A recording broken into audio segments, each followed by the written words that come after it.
Terima kasih Pak Dwi. Kembali bersama Fauzi. Kita akan kupas sedikit. Hati-hati teman-teman di pagi hari ini jam 10.30 waktu Indonesia bagian Barat. Akan ada pengumuman laporan tingkat suku bunga acuan dari Bank Sentral Australia untuk mengantisipasi fluktuasi dan perubahan tren ataupun continuous trend yang akan terjadi di mata uang Aussie.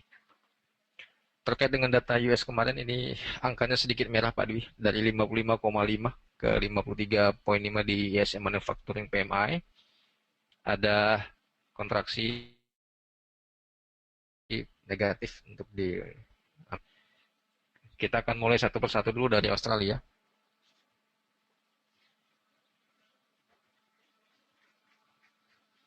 Dari kacamata teknikal, kemudian penggabungan dengan fundamental market untuk mata uang Aussie kemungkinan setelah pencapaian oversold yang cukup jauh di level 0,769 ada angka pivot di kisaran 0,81 yang menjadi incaran target rebound di Australia di layar di 0,795 dan konfirmasi untuk breakpoint di 0,800. Ini adalah data kemarin saya capture. Kalau kita lihat di Aussie sendiri langsung di 0,7800 sedang menguji level breakout pertama di 0,7796 atau di 0,7800 ya. Ini sudah uh, konfirmasi untuk bertahan di atas resisten. Untuk continuous trend tentunya harus melewati level previous support di angka ini. Konfirmasi breakout untuk pembentukan reversal pattern.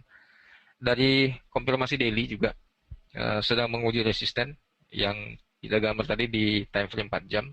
MACD juga histogramnya sudah mulai meningkat. Akankah ini menjadi tentu dengan terkait itu menunggu laporan suku bunga nanti jam 11.30 waktu Indonesia bagian Barat. Market akan dalam rentang harga 0,8025 dan 0,7718. Secara keseluruhan untuk di Australian dollar, market masih mengalami continuous bearish. Target di resisten 1, 2, dan 3 adalah penempatan posisi short selling untuk di Australian dollar. Padi dari data teknikal dan fundamental serta trader sentiments ini sudah ada penambahan posisi spekulasi buy on dip untuk di Australian dollar, namun tidak melewati lebih dari 100 poin. Data dari kemungkinan suku bunga yang masih dipertahankan 2,5, kemudian tingkat suku bunga yang masih stabil di 6,2%, penurunan harga komoditas, tentu ini akan menjadi penentu untuk keputusan RBA menentukan Menarik sebetulnya pada saat harga komoditi naik, dia kemudian Australia juga naik. Kemudian korelasi terhadap peningkatan pelemahan US dollar juga Australia menanjak. Saya kira dari beberapa variabel ini Australia pengaruh. Kemudian fundamental, saya belum melihat bahwa Australia sudah mulai menaikkan rate yang saat ini. Saya kira masih dalam rangka merespon RBA jam 10.30 nanti, Pak Fauzi, ya, seperti itu. iya, justru karena itu ada eh, sebuah kebijakan untuk penggunaan Bollinger Band untuk penentuan level resisten di 0,83 maksimum eh, resisten untuk fluktuasi dan apa namanya reversal sementara untuk di Aussie.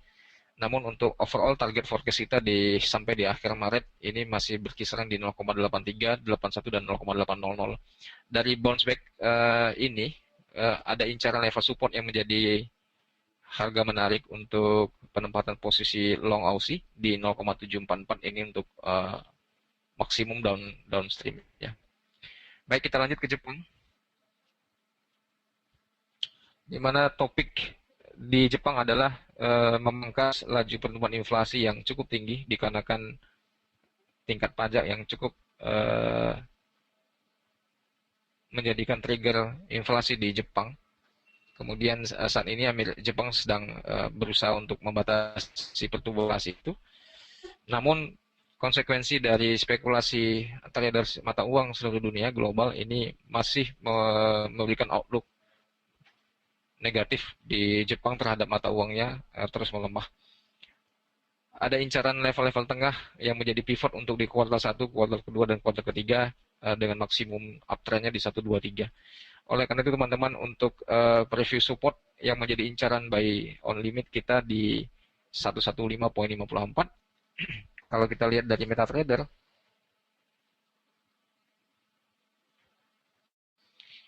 akan yen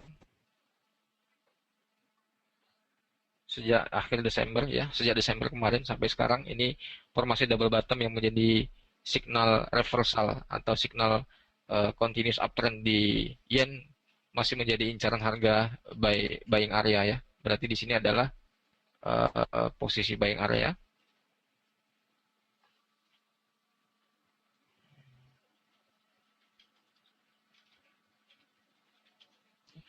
Di area 116.50-an dan 115.50-an yang menjadi fluktuasi uang yen terhadap dolar ini kembali dalam konteks ranging. Breakout di 117.86 ini akan membuat fluktuasi mata uang yen ini akan cukup volatilitas dan akan memberikan akselerasi kecepatan kenaikan hingga mencapai di 120.00 per 1 dolar Amerika Serikat. Baik, kita lanjut untuk di euro area. Dari MetaTrader kita masih dalam kondisi yang sideways, sudah berjalan sejak pertengahan dan akhir Januari 2015. Konfirmasi untuk breakout juga cukup jelas dengan menggunakan fractal level ya, menggunakan fractal level di sini 1.1361 dan 1.1299.12. Dari kondisi Fibonacci pattern ya, kalau kita lihat dari swing high di sini dan swing low, kemungkinan untuk touching up euro ini berada di kisaran di 1.1430-an atau kurang lebih yang menjadi incaran wilayah buy limit kita ya. Menjadi incaran ya 61,8% dengan stop loss di dari kacamata teknikal menggunakan situasi ini kecenderungan untuk penyentuhan level resisten di MA SMA 20 yang berwarna coklat ya di sini di atas. Kemudian warna kuningnya di 1.1496 atau di 1.1500.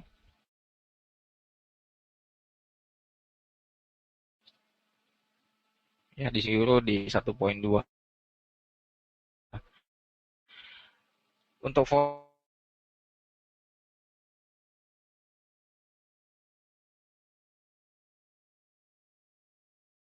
forecast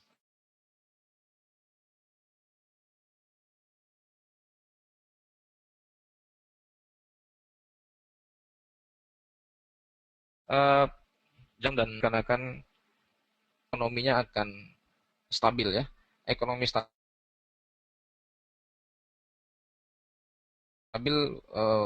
bukan oleh karena itu tolak ukur dari pelemahan dan kekuatan mata uang euro ini masih dipengaruhi oleh stimulus yang terus akan diputuskan di bulan Maret nanti. Apakah ECB akan terus memutuskan untuk memberikan bantuan stimulus itu. Secara umum akan ada tekanan dari trader sentimen antara 49 dan 51% dari 50-50 posisi buy dan sell. Oleh karena itu teman-teman, untuk di mata uang euro ini saya kira di resisten 3 penempatan sell limit dan di support 3 adalah keputusan yang baik untuk di mata uang euro. Kemudian mari kita lihat di commodity overview. Yang perlu dicermati di sini adalah persentase perubahan penurunan harga minyak mentah ya, dengan warna merah ini, blok warna merah ini artinya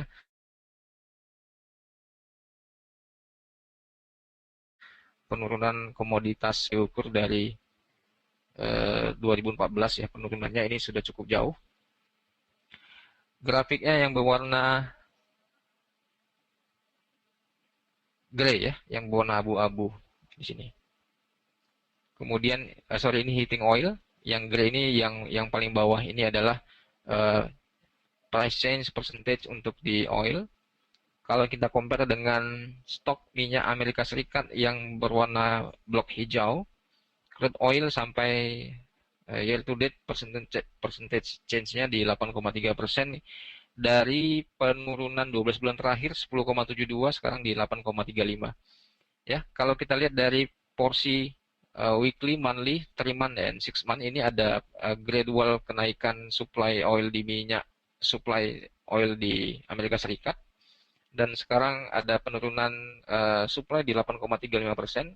Kemungkinan untuk penambahan ini meningkatkan laju permintaan minyak mentah ya. Itu yang mungkin barangkali yang menyebabkan pergerakan minyak. Kalau kita lihat di grafik MetaTrader di time frame 4 jam kemarin sudah kita confirm ini double bottom. Kemungkinan positif konfirmasi untuk reversal pattern, kita harus menentukan closing monthly-nya melewati garis trend line ini ya. Kalau kita lihat sempurna banget ini. Persis menyentuh garis trend line monthly, kemudian closing monthly-nya tidak di bawah garis trend line. Artinya keputusan untuk transaksi oil berdasarkan analisa teknikal ini sudah diambil oleh beberapa traders. Kemudian ada penguatan volume dan MACD histografis ini yang memberikan tanda-tanda adanya reversal di oil. Akankah ini melanjutkan kenaikan lebih lanjut? Mari kita lihat di forecast dari beberapa analis dan dari technical serta momentum dan net commercial trader position yang sudah menambah posisi kontrak minyak. Kita memberikan futures long term price forecast untuk di crude oil di kuartal pertama 2015 ini minimum di $55 per barrel dan maksimum di 106. Ini angka yang kita copy paste dengan average di 81. Tentunya angka-angka ini memiliki sebuah perhatian khusus kenapa sedemikian rupa, dengan catatan suplai minyak ditambah, ini suplai minyak dipangkas akan menyebabkan kenaikan harga minyak. Tentunya di time frame kecil kita lihat di sini ada resisten di 50.17. Kalau kita kaji secara analisa teknikal dengan menggunakan Fibonacci pattern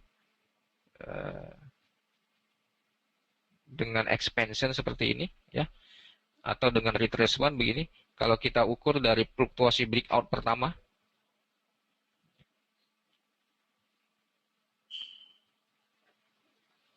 ya, pada saat melewati di 48.32, breakout pertama di sini, kemudian koreksi, kemudian breakout lagi, ada target incaran harga untuk di minyak di angka 161,8% Fibonacci pattern di sini, kurang lebih di menyentuh previous high di sini di angka 51.20. Tentunya wilayah resisten ini menjadi target short term untuk traders yang sudah menempatkan posisi buy oil di harga 45 dengan gain sebesar $5. Bagi teman-teman yang ingin spekulasi buy lagi dengan konteks breakout ini, Anda bisa melakukan penempatan buy limit oil di 48.35 dengan incaran target breakout 161,8 adalah di angka $56 per barrel. Demikian Pak Dwi untuk morning briefing pagi hari ini. Terakhir saya tambahkan untuk di emas, dengan penambahan stimulus di Eropa, kemungkinan proyeksi imajiner untuk pelemahan emas ini masih kita prediksi di angka 1.200 dengan catatan melewati garis support 1 ya, pivot weekly di 1.278 sudah dilewatinya, konfirmasi breakout-nya di garis kuning di sini,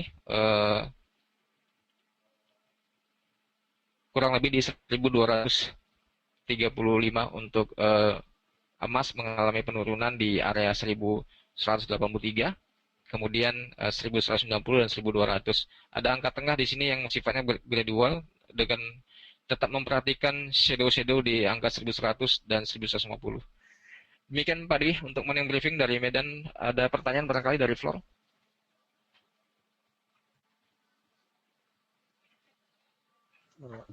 Saya kira tidak ada pertanyaan. Untuk oil ditambahkan, kemarin ada berita bahwa Arab Saudi ternyata masih cukup mempunyai nilai ekonomis di oil hingga ke harga 20. Kemudian kemarin juga ada salah satu CEO dari perusahaan minyak yang menyatakan Arab Saudi masih mempunyai nilai BEP dari crude oil di harga 10 hingga 15 dolar per barrel. Jadi itulah alasan mengapa beberapa waktu yang lalu salah satu petinggi dari Arab Saudi menyatakan angka 20-25 akan dipertahankan. Kadang-kadang mereka masih tetap untung harga minyak apabila menyentuh angka 20. Kemudian saat ini mengapa mereka turunkan harga oil atau tidak mengangkat produksi dari produksi mereka, disebabkan dengan tujuan untuk mempertahankan oil konvensional saat ini akan dipergunakan hingga 20 hingga 25 tahun ke depan, dikarenakan ancaman terhadap produksi shale oil yang di Amerika Serikat itu bertambah, sehingga saat ini terlihat shale oil yang dari Amerika Serikat sudah tidak memenuhi unsur ekonomi kembali. Terima kasih Pak Fauji atas beberapa paparan untuk morning briefing kali ini. Kesimpulan yang bisa didapat untuk Australia dollar terhadap US dollar hari ini sedikit berfluktuatif, kemudian juga disebabkan oleh pengumuman terhadap RBA rate yang akan diumumkan jam 10.30 pagi ini. Kemudian dari yen masih diperkirakan masih tetap melemah. Kemudian dari euro sendiri di tengah-tengah berita-berita mengenai ancaman inflasi, ternyata euro mengalami rebound maksimal ke 1.2. Kemudian terlihat juga pergerakan untuk jangka panjang masih dalam keadaan drop. Kemudian di emas, Pak Fauji tadi menyatakan masih dalam keadaan penurunan. Kemudian support terjadi di 12.35. Terima kasih Pak Fauji dari Monex Investindo cabang Medan. Semoga seluruh informasi dapat dimanfaatkan oleh kita semua dan memberikan informasi yang cukup jelas untuk penyampaian informasi ke calon nasabah maupun terhadap nasabah. Terima kasih morning briefing kali ini kami sudahi. Selamat bekerja dan selamat pagi.